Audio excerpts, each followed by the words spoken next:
The title is I Am Becoming a More Substantial Woman, Exploring the Perspective of the Eroded in Menopause Literature and Experience. Thank you. Thanks, Leslie. Or What Doesn't Kill You Makes You Stronger could be the alternative title. Yes, hello. I'm going to explore the experience and metaphor of erosion, thinking particularly about coastal erosion for perimenopause and menopause.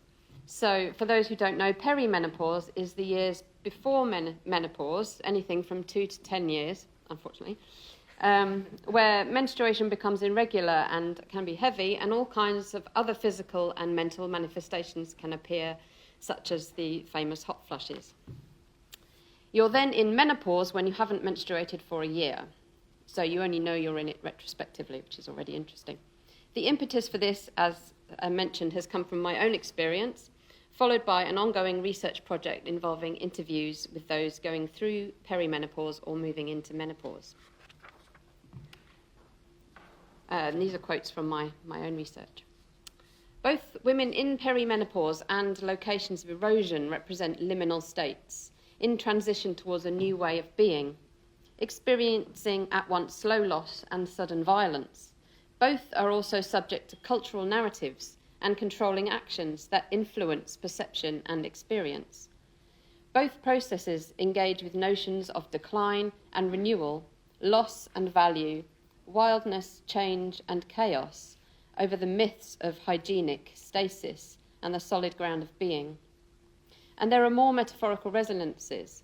Coastal erosion, by definition, happens at the edges, at the margins. And those in perimenopause and into menopause can feel marginalised in an ageist, ableist world, and even more so for those who are already intersectionally marginalised before even moving into perimenopause. And yet it's worth remembering that this is not a niche, marginal experience. Menopause is likely the most commonly experienced physical transition for humanity after birth, puberty, and death. In fact, if we think statistically, the body that will go through, is going through, or has gone through menopause might even be the default human body. So we are at the centre. But yet there's also value in thinking in terms of dwelling at the liminal, at the border, not as a wallflower, but at the creative intersection of language and body, hysteria and reason, stratified rock and the tumbling chaos of erosion. As the conference organisers wrote in their welcome to this conference, the edge is not a limit but a portal. I am, I'm afraid, a bit of a magpie academic, and menopause is a multifaceted magpie kind of topic. So rather than a deep dive into one specific source, I'm going to offer a few resonances for thinking about the substance, loss, and gain on offer from the perspective of the eroded in menopause. A figure that will guide us and situate us in this place is the Cóilíoch, the wise and fierce older woman who can reshape landscapes and is found in folk tales, place names, and places in Ireland and Scotland, intertwined as she is with the landscape, as we all will be one day.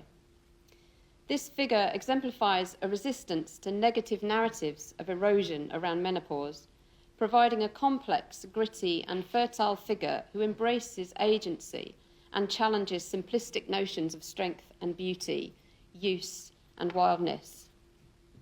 Garage O'Crollick calls the stories of the Cóilíoch potentially, please forgive my pronunciation if I'm butchering it, potentially therapeutic expressions of creative, imaginative life. And he writes that through this figure, proactive female creativity and power is seen in Irish ancestral culture to be the major source from which emerges both the general form of the physical universe and the security and well-being of the social order in times of stress, in particular through re-establishing a sense of balance. In an interesting comparison, he notes that the clerical view of the wise woman as a witch figure and as a danger to her community parallels the emergence of the medicalisation of menopause in France in the late 18th century by a male medical establishment keen to monetise the predicament away from often female folk healers. I don't have time for a detailed exploration of this figure and her stories, and I'm not an expert. To try would be to oversimplify her complexity. Her cultural situatedness is in the oral traditions of Ireland and Scotland, so I'm including quotes from her stories in both the original Irish and English translation. While she appeals to me, as an outsider, I recognise that she holds particular significance for Ireland and Scotland, and in particular Irish and Scottish women. One of the reasons this character appeals to me and resonates is because of the tension, or better, the balance she represents between solidity and movement, adaptation and agency, what is and what could be, and what is known and what is imagined. And as the quote says, let those things stay unreconciled. Does anyone here speak Irish? Then we shall have to just read the imagined Irish. Now, normally at this point, you might expect an image of a very wrinkled, fierce face with wispy hair. Instead, we're being accompanied by the art of Ivor Colquhoun, an artist who often depicted feminine power and had a strong sense of the connection between women and the land, both in Cornwall, where she lived, and in Ireland, where she had roots and travelled. And very conveniently for me, there was recently an exhibition, perhaps even ongoing, at the Tate Britain in London, which I visited. Some of her work depicts images printed onto each other and then separated, a bit like a Rorschach image, and she develops each of them differently, such as this one. She painted double images in a different way, such as this one, which depicts the legend of Scylla with the boat passing between the rocks, but is also her legs in the bath. This idea of double images fits with the tension and importance of perspective in menopause. We can make a heaven of hell and a hell of heaven, as the saying goes, and our literal physical experience of perimenopause and menopause can be affected by the fearful or embracing narratives that we hold. Sharon Blackie writes, stories are spells, they change things, for good or ill. So there's a tension in perimenopause and menopause between, on the one hand, the inevitable and uncontrollable erosion of fertility, estrogen, and everything that estrogen does, which you quickly discover is a pretty long list of things, and on the other hand, the determined agency in choosing our own perspective, in carving out a narrative, an identity of self-care and care for others and our shared land. In other words, there is undeniable, unwanted, eroded loss in menopause, but there is also newness and rage and power and voice. In the novel The Change by Kirsten Miller, Harriet's garden in a rich neighbourhood moves from expensive, manicured order to wild, powerful jungle, containing plants both poisonous and healing, depending on their use and perspective, all of them colourful, in a reflection of her acceptance of chaos balanced with purpose and a sense of place. One of the lost things she finds is herself. There is a theme in the literature and in my interviews of perimenopause about it being a time of losing control of one's body and the body becoming a stranger. And one way this manifests is in hot flushes, which happen whenever they goddamn please. A paper by Rosa McLaren, her interviewee talks repeatedly about this aspect of control, describing how your whole body feels out of control. With the heat and the fire, it felt a bit like the devil. And similarly, in her excellent memoir, Flash Count Diary, Darcy Steinker likens hot flashes to experiences of religious conversion. And by the way, it's not totally relevant to this paper, but it's relevant to animal literature and eco-literature. She has an excellent chapter on her relationship with an old whale, who is another species that goes through menopause. Back to hot flushes. We are often told in the media that we should want to just get rid of hot flushes with their discomfort and unpredictability, and why not? But one gift of these fierce mythological figures, such as the Cailleach, is that they offer an otherworldly resonance, a way to re-gift the agency and control to a degree, and perspective that one feels one has lost. And we can see this transmuting of experience outworked in the literature. Thinking more imaginatively and metaphorically, we find reference to heat, fire, power, and alchemy. So for non-fiction writer Sharon Blackie, there is a sense of erosion as necessary refinement in menopause. In her book, Haggitude, she writes of the psychological alchemy of menopause, and within the fire of this transformation, the requirement to reduce the individual to her bare essence. All the impure and redundant material must be removed before she can move on. Similarly, queer writer Tanya Glide describes how menopause, quote, stripped me back and set me free. And by the way, while experienced differently and distinctively by queer and non-binary people with wombs, I think menopause is both of a female body and an oddly queer experience, and there's more research needed around that, I think, because it messes with gender and gender performance in an interesting way. Darcy Steinke sees hot flushes as both a reminder of loss and opportunity. She writes, each flash, she calls them flashes, reminds me of my corporeality, my mortality. With every flash, my psyche is pushed to grasp what it does not want to let itself know, that it is not immortal. This is terrifying. It's also a rare opportunity, if faced directly, to come to terms with the limitations of the self. Kirsten Miller gives her characters powers that correlate to their menopausal manifestations, and they use them to heal those in need and to harm abusers. Thus, Jo channels the heat of her hot flush into warm hands that can heal. And I discovered in researching my panel that our chair, Leslie Wheeler, has also written a novel where her middle-aged protagonist discovers powers, which I have yet to read, but I look forward to doing so.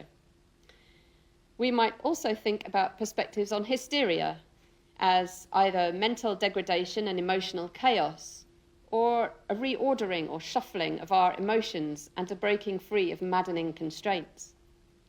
So all these sources give us different lenses and ways to critically explore the effects of perceptions of menopause and the balance of weakness or erosion and refined powers. As we see in this quote, it was out of those fainting fits that she used to bring her prophetic knowledge, so they said. The quote in the title, I am becoming a more substantial woman, comes from my own research interviews. And contrary to how it might initially appear, this quote exemplifies what it means to live and write from the perspective of the eroded, as we develop our own fluid cartography in this new land. We claim the places from which we stand and the shape and pattern of our movement in the world as we collide with our cultural context. In a paper yesterday by Lawrence Hines, he quoted Stephen Scrimshaw, who writes, coastal change has always acted as an agent of both erasure and memory, destruction and revelation. With all the HRT in the world, and I was going to bring a bag of all the little supplements that I had that probably do absolutely nothing. With all the HRT in the world, menopause cannot be resisted, only transformed. The power to transform land reminds us that land and landscape, both physical and metaphorical, are places of both memory and future imaginings. Erosion is the movement of matter, at least for coastal erosion. Chunks of rock fall off cliffs and enter the sea, becoming part of the seabed. Seeing this as a loss is perspective, the perspective of the cliff, if you like. And yesterday I learned the term solastalgia, anticipatory mourning, which I'm really interested to look into more with regard to thinking about moving into perimenopause. In her book, Geologic Life, Catherine Youssef argues that our white geological perspective is constrained and propelled by a material teleology of extraction and abandonment. In menopause, when there is nothing left for society to extract from us, we are abandoned. We are perhaps also conditioned to think of ourselves as the biggest thing when we think metaphorically, the solid, the cliff. But what if we are neither a clean material resource of fertility and productivity, nor an isolated chunk of matter? In menopause, we might see ourselves rather poetically and dynamically as the fragile and determined tumbling rocks alongside our tumbling siblings, set free from past encumbrances, as Nicola Waldron put it yesterday, happy in our futility, having a few points knocked off on the way down and marked by the strata of our experience, but on an inevitable journey to a new dwelling place of togetherness and belonging in water. And we might think here about the women that choose to go wild swimming and a positive perspective on darkness as a place of germination and new life. We are here alongside the Colliach in the fearfully huge family of things, to mix her with the poet Mary Oliver.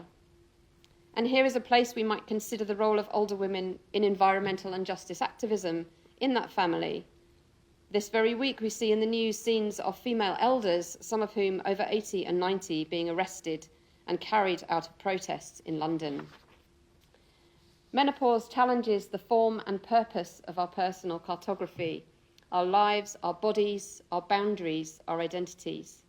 We are eroded, yes, and we are reminded of inevitable decay and our physical end, but we also gain territory, and not only around our belly, but around our metaphorical centre too. And as I've hinted at, but is so crucial, through the perspective of the eroded, we discover new substance and new relationality with our landscape, our environment, and each other, respecting discovered difference and embracing new affinity as we share wisdom, complaint, encouragement, and purpose. To conclude, again, this is another leg/island. We have seen reflected the uniqueness of each version of this common journey and the perspective of the eroded in art, fiction, non-fiction, and memoir, which present opportunities for resonance as we seek to become more substantial in menopause. We see a navigation of competing forces and a seeking of balance, that key role for the Coillic. Narratives of menopause shift between literality and metaphor, physicality and imagination, showing these not to be binaries but fluid categories of our lives. We see how it is possible to acknowledge a measure of mental, physical, and even spiritual erosion, but also proactively and creatively seek to erode simplistic and unhelpful narratives.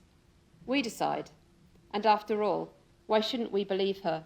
Isn't it likely enough? Thanks.